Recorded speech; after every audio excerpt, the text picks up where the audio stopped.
En el caseto de hoy, el insólito viaje de un álbum de hip hop. Pero antes, recuerden apoyar este podcast escuchándolo y siguiéndolo en Spotify, Apple Podcasts, Google Podcasts y Anchor. Los links están en la descripción en YouTube y en YouTube con un like, suscribida más campana y por favor una compartida en sus redes sociales. Hola y bienvenidos de nuevo al caseto, mi nombre es Carlos, su MC. Episodio número 91, Grandmaster Flash and the Furious Five, el viaje. En 1980, un LP en los Estados Unidos tenía un costo que oscilaba entre los $5 y $15. El precio exacto del protagonista de esta historia es difícil de determinar, pero hoy en día ese mismo LP puede llegar a costar entre $26 y $40, lo que equivale en términos colombianos a unos 150,000 pesos. Es asombroso pensar que el viaje de este LP comenzó hace 40 años en un puerto de Nueva York. Sin embargo, este viaje no fue el convencional. No se trató de una mercancía destinada a alguna tienda de discos, ni de un encargo enviado desde Estados Unidos. Este LP viajó en la maleta de su dueño, quien tuvo que partir de manera repentina. En medio de la urgencia, este disco fue lo único de valor que pudo empacar. El joven propietario del LP se vio obligado a huir de Nueva York en un tiempo muy corto. Su abuelo, quien había trabajado en los puertos de carga, aún mantenía contactos en los muelles. Fue gracias a esos contactos que consiguió un espacio en un barco con destino a América del Sur. Aunque no era el destino que el joven tenía en mente, era la única opción para escapar de los peligrosos individuos que lo buscaban. En este punto de la historia, es crucial entender por qué Michael, el protagonista, tuvo que huir. Él se encontró en un cruce de caminos en su vida, un momento crítico que lamentablemente podía ocurrir en cualquier vecindario de Nueva York. Sin embargo, el infortunio pareció cebarse especialmente en Michael, cuando fue testigo de un enfrentamiento entre una pandilla local y un grupo de policías corruptos. Como era de esperar, la policía llevaba la delantera en este oscuro conflicto, pero la balanza podía inclinarse a favor de la pandilla gracias al testimonio de un ciudadano que había presenciado el crimen atroz perpetrado por los agentes corruptos. Están en lo correcto al imaginar que este testigo era Michael. Justo después de haber pasado la tarde componiendo rimas con sus amigos, tratando de emular a sus héroes, los Furious Five, junto a su DJ Grandmaster Flash, se vio sumido en una situación que parecía sacada de las mismas letras de The Message. Presenció el asesinato de un joven afroamericano a manos de dos policías que intentaban incriminarlo como traficante. Cuando el joven se resistió al arresto, recibió 2 disparos de una Smith & Wesson del especial. En ese momento, nuestro protagonista pasaba por el lugar. La única reacción de Michael fue correr. Sin embargo, esta acción lo puso en una posición comprometida. El sonido de sus zapatillas rompiendo las rocas del camino peatonal del parque se convirtió en su delator. Los criminales, alertados por el ruido, salieron corriendo de inmediato. Su objetivo, capturar al único testigo que podía desbaratar sus planes y exponer la red de corrupción que bajo el manto de la ley operaba impunemente. En medio de la prisa por escapar de la situación, Michael no pudo distinguir la identidad de sus perseguidores. Fue solo días después, al verlos patrullando en su vecindario, cuando comprendió que se trataba de policías. Parecía que estaban buscando a alguien que coincidía con su descripción. A pesar de cruzarse con Michael, los policías no lograron reconocerlo. La noche del crimen, lo único que pudieron distinguir fue la ropa que llevaba puesta mientras huía de ellos. Sin embargo, en una ciudad tan bulliciosa como Nueva York, solo era cuestión de tiempo antes de que los policías encontraran a alguien que pudiera identificar al chico que huía de ellos. Lo que omití mencionar es que, apenas unos metros después de iniciar la persecución que involucraba a Michael, los policías desplegaron sus placas oficiales gritando el clásico «Alto policía». Esta acción, si se observa sin contexto, podría hacer parecer al chico como el villano de la historia. Pasaron un par de días y la paranoia de Michael creció aún más. Como si fuera un presagio, los policías corruptos encontraron a alguien que había presenciado la persecución esa noche. Desafortunadamente para Michael, este testigo lo reconoció y les dio indicaciones vagas sobre dónde vivía Michael con su abuelo. Los oficiales corruptos, decididos a encontrar al chico, comenzaron a recorrer las calles interrogando a cualquiera que se ajustara a la descripción de Michael. Sin embargo, por suerte para Michael y desgracia para ellos, la primera persona a la que le preguntaron fue su abuelo. Pero como un viejo zorro, el abuelo confiaba en la integridad de su nieto, decidió proporcionar una ubicación falsa a los corruptos. Esta artimaña les dio unas valiosas horas de ventaja para actuar. Con el corazón apretado por el miedo, el abuelo se apresuró a buscar a su nieto y a comunicarle la dolorosa noticia. Debía abandonar la ciudad.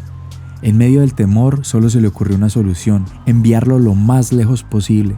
¿Y qué mejor manera de alejarlo de Nueva York que a bordo de un barco? Tenemos que actuar rápido, le dijo el abuelo a Michael. El joven apenas tuvo tiempo para empacar lo esencial, solo unas pocas prendas de ropa, como le indicó su abuelo. Sin embargo, entre las pocas pertenencias que guardó no podía faltar el LP de Grandmaster Flash and the Furious Five. Aunque para muchos pareciera una elección ilógica, para Michael este álbum contenía mensajes que lo habían mantenido cuerdo en los momentos más oscuros de su vida. Con el tiempo en su contra, Michael viajó ligero, pero mientras se alejaba de su hogar, sabía que la muerte acechaba en las sombras, esperando reclamarlo.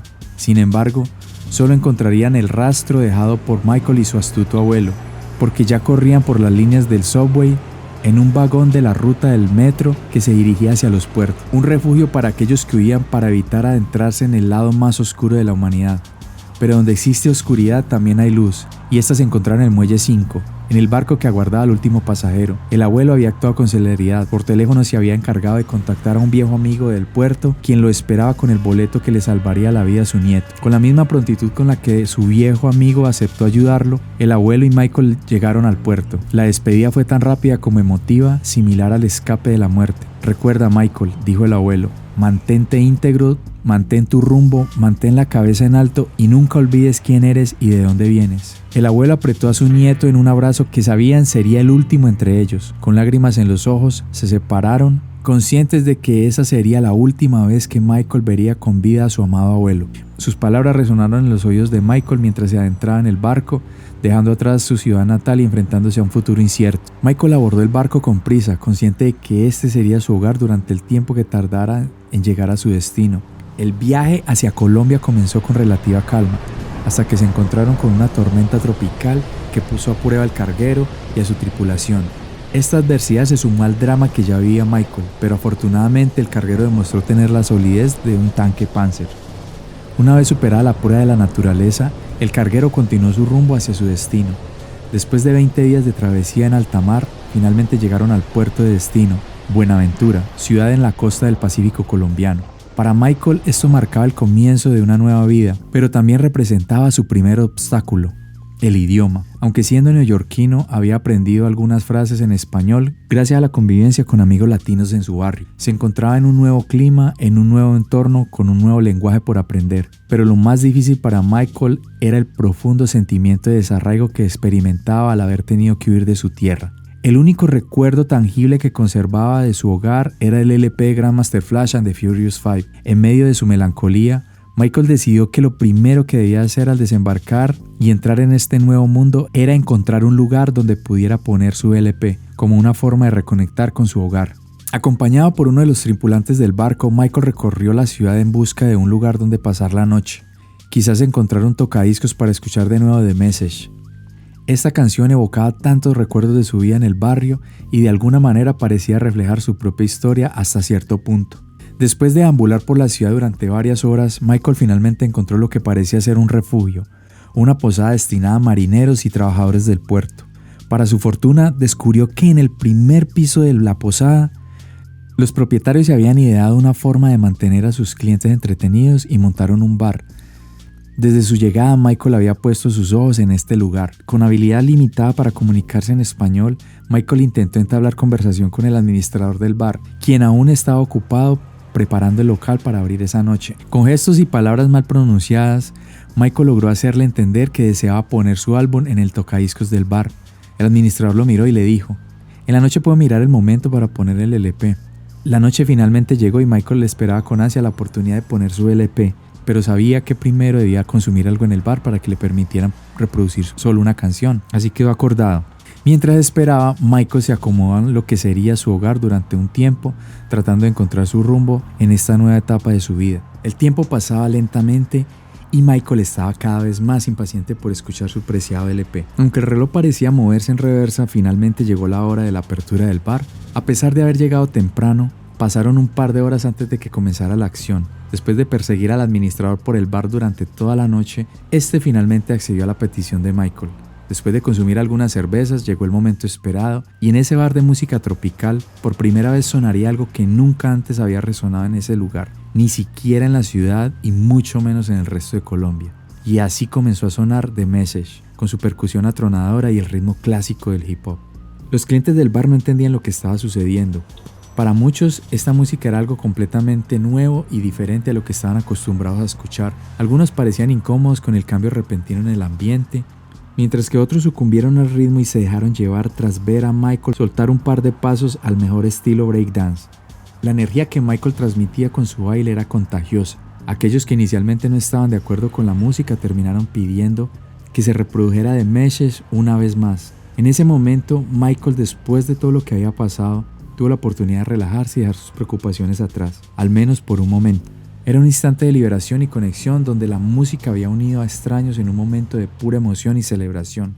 La noche transcurrió entre la música local y ocasionalmente sonaba de nuevo el álbum de Grandmaster Flash. Sin embargo, Michael ya no podía más con el cansancio. Como pudo comunicarse con el administrador del bar, le pidió que lo llevara a su habitación para descansar. Así fue como Michael cayó en un sueño tan profundo como no lo había experimentado en muchos días. Su viaje al lado de Morfeo duró casi 30 horas, sumergiéndose en un estado de reposo absoluto. Solo fue interrumpido por un sueño peculiar, donde veía a alguien joven arrebatándole su LP y huyendo con él. De alguna manera este sueño parecía un déjà vu, como si fuera una premonición o un recuerdo lejano que se había vuelto a manifestar en su mente. Michael despertó alterado y salió rápidamente de su habitación. Corrió por los pasillos del hostal, descendiendo las escaleras con la mayor rapidez que pudo hacia la recepción. Se las arregló para hacerse entender ante la persona que estaba en el mostrador, quien le informó que el administrador del bar no estaría disponible hasta la tarde. Consciente de que tendría que esperar varias horas para hablar con el administrador, Michael le pidió a la recepcionista que le indicara cómo podía encontrarlo. Sin embargo, ella le explicó que no podía abandonar su puesto de trabajo para llevarlo hasta donde vivía el dueño del bar. Así que Michael se resignó, sabiendo que pasarían muchas horas antes de que pudiera averiguar si su álbum seguía dentro del bar. Para alguien que valoraba su álbum de esa manera, la idea de tener que esperar tantas horas era una tortura. La preocupación de perder su disco no lo abandonaba. En su mente resonaban constantemente las palabras «perdí mi álbum». Después de algunas horas, la ansiedad comenzó a afectar a Michael, quien decidió bajar nuevamente al primer piso del edificio. Esta vez, en lugar de detenerse en la recepción, salió para echar un vistazo al bar y buscar una manera de entrar de manera discreta. La duda que le carcomía en la mente lo impulsó a actuar. Con determinación, Michael exploró el perímetro del bar y finalmente descubrió una puerta que conectaba el bar con el interior del hostal. Sin dudarlo, decidió entrar por esa vía, dispuesto a resolver el misterio que lo atormentaba. Con ingenio, logró distraer a la recepcionista y abrir la puerta que le daría acceso al bar. Sin tener una fuente de luz clara, se adentró en el bar como un navegante en la oscuridad, confiando en su instinto para guiarlo. A medida que avanzaba, tropezaba con sillas y derramaba bebidas a su paso, pero no se detuvo hasta encontrar la zona donde se hallaba el tocadisco y los LPs. En ese momento, Michael se dio cuenta del enorme error que había cometido. Con escasa luz filtrándose por las rendijas de las puertas, intentó buscar su preciado LP. La oscuridad lo envolvía, pero su determinación lo impulsaba a seguir adelante en su búsqueda, que dejaba mucho que desear. Michael apenas había revisado una fracción minúscula de la extensa colección de discos que albergaba el bar. En aquellos años 80, la música en los bares se reproducía mayormente a través de los LPs, y Michael se encontraba inmerso en la tarea de buscar desesperadamente entre los discos. Cuando estaba revisando alrededor de su 20º álbum, escuchó voces y percibió sombras que indicaban que alguien estaba cerca de las puertas exteriores del bar. De repente, una de las puertas se abrió bruscamente, dejándolo sin oportunidad de huir. La repentina entrada de luz lo cegó momentáneamente y lo único que pudo distinguir en medio de la luminosidad era la silueta de alguien, de un hombre adulto y un niño. Michael lo único que acató a hacer en ese momento fue poner sus manos en alto y decir «no disparen», a lo que el hombre respondió «¿Michael? Por Dios, ¿qué haces acá?». Resulta que era el administrador del bar que había llegado antes de lo previsto, porque su hijo le había pedido que fueran al bar para escuchar el álbum de los señores vestidos con ropas de cuero. A lo que Michael respondió en su español primitivo: «Busco mi LP». El administrador sonrió y se dirigió al niño y le dijo: «Hijo, él es Michael, el dueño del disco, entrégaselo». El niño, con una expresión de desilusión que reflejaba la tristeza de tener que desprenderse de su nuevo mejor amigo, caminó hacia Michael de la mano de su padre, sosteniendo el LP en la otra. Cuando llegó donde estaba Michael, el niño extendió la mano con tristeza ofreciéndole el álbum. Al ver la mirada apesumbrada del pequeño, Michael recordó lo feliz que ese álbum le había hecho sentir desde que lo había obtenido. Michael tomó una decisión. Conmovido por la situación y sintiendo la necesidad de compartir la felicidad que el álbum le había brindado a él, decidió regalárselo al niño. Resulta que mientras Michael estaba viajando con Morfeo, el niño había estado en el bar de su padre. Como era de costumbre, al niño le encantaba poner música mientras ayudaba a su padre con el aseo del lugar. Y así como la noche anterior, Al cerrar el bar, el LP de Grandmaster Flash había quedado en el tocadiscos. Esa mañana fue lo primero que el niño encontró en la consola de música y sin saberlo, se encontró con el sonido que marcaría su felicidad por el resto de su vida, el hip hop. El entusiasmo del niño por este nuevo sonido era palpable. Tan emocionado estaba que le pidió a su padre si podía llevarse el álbum a casa. «Claro, hijo, no creo que al dueño le moleste, pero asegurémonos de devolverlo mañana», respondió su padre con una sonrisa, consciente del placer que la música le traía a su hijo. Después de ese momento, el niño se volvió inseparable del LP, incluso llegó a dormir con él junto a su cama. Viendo el vínculo tan fuerte que el niño había desarrollado con el álbum, Michael le hizo señas para preguntarle si querían escucharlo juntos. El niño comprendió el gesto y corrió hacia el equipo de sonido. Con habilidad encendió el tocadiscos, colocó el LP y presionó el botón de reproducción. En ese instante, Michael comprendió que el álbum ya pertenecía al niño. Encantado con el sonido de Grandmaster Flash, la conexión entre el álbum y el niño se hizo evidente, y Michael sintió que era el momento adecuado para pasarle la antorcha de la felicidad musical. Decidió entonces hacerle saber al niño que el álbum ya era suyo, y además le enseñó algunos pasos de breakdance como un gesto de amistad y gratitud. Pasaron los años, el niño creció y se mudó a la ciudad de Cali para continuar con sus estudios. En su mudanza no podía faltar el álbum que aquel extranjero le había regalado cuando era solo un niño. El LP se convirtió en un compañero constante durante gran parte de su viaje hacia la adultez, proporcionándole momentos de alegría y evocando recuerdos de su infancia. Sin embargo, con el avance de la tecnología, el formato de vinilo se volvió obsoleto, siendo reemplazado por tecnologías digitales como el CD. Este cambio hizo que el LP de Grandmaster Flash perdiera su lugar privilegiado entre los favoritos de su dueño. El joven ya no encontraba sentido a conservar este tipo de formato en su hogar, pero siempre guardaría un lugar especial en su corazón para aquel álbum que marcó la etapa importante de su vida. Y así el protagonista de nuestra historia, este clásico LP de hip hop, eventualmente encontró su camino hacia una librería que compraba libros y música en formato de vinilo usado. Esta librería con el paso del tiempo expandió sus horizontes, llevando sus tesoros literarios y musicales a diferentes municipios del departamento. Montando ferias del libro en los parques locales, esta librería ofreció no solo libros, sino también una colección de LPs usados, incluido el álbum de hip hop que una vez significó tanto para el niño que lo recibió como un regalo. En ocasiones estos álbumes anhelan encontrar a alguien que los valore nuevamente. Encuentran a alguien dispuesto a comprarlos por una suma devaluada. Fue así como este álbum llegó a mis manos por tan solo $1. Lo adquirí en una feria del libro en un pueblo pequeño, casi 40 años después de haber salido de Nueva York. Finalmente, encontró a alguien que le ofreció un techo y un lugar donde ser apreciado una vez más. Si llegaron hasta esta parte del episodio, de nuevo mil gracias por haber escuchado El Caseto. Hasta el próximo capítulo.